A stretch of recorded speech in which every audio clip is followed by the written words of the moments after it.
Hello, my darlings. The book this week is Where the Wild Things Are. I love this book. This is my actual, I've had this book for a while copy because I really, really do like it.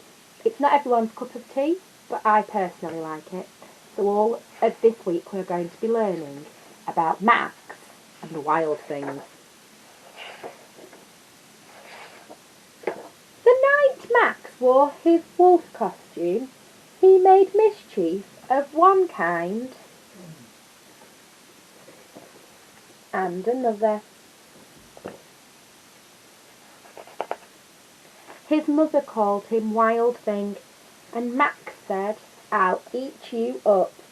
So he was sent to bed without eating anything.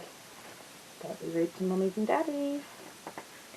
That very night in Max's room, a forest grew. And grew.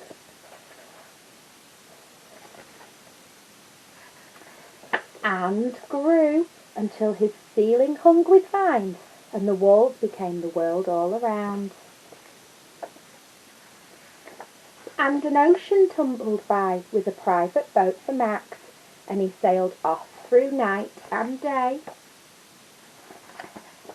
and in and out of weeks for almost a year until he landed where the wild things are. And when he came to the place where the wild things are, they roared their terrible roars and gnashed their terrible teeth and rolled their terrible eyes and showed their terrible claws.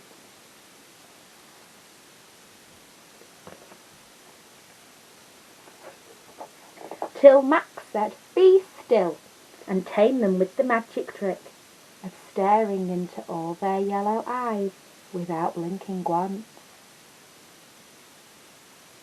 And they were frightened and called him the most wild of all things.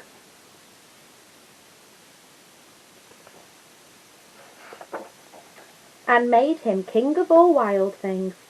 And now, cried Max, let the wild rumpus start. Are we ready to see what fun they're going to have? Look, they are dancing in the moonlight. And if I've got that stuck in any parent's head, I'm really sorry. Climbing from the trees.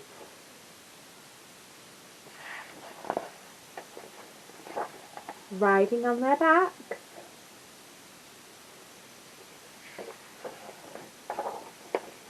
Now stop, Max said, and sent the wild things off to bed without their supper.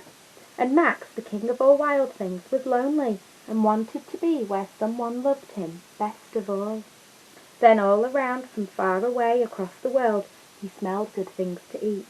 So he gave up being king of where the wild things are. Sometimes there's no place like home. But the wild things cried, "Oh, please don't go. We'll eat you up. We love you so." And Max said, "No." The wild things roared their terrible roars and gnashed their terrible teeth and rolled their terrible eyes and showed their terrible claws. But Max stepped into his private boat and waved goodbye. There he is going. And sailed back over a year and in and out of weeks and through a day and into the night of his very own room, where he found his supper was waiting for him, and it was still hot. There's the moon. Look, I think he might have dreamt it a little bit. I hope you enjoyed that story. Like I say, it was one of my favourites.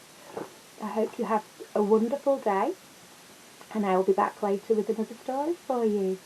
Goodbye, my darlings.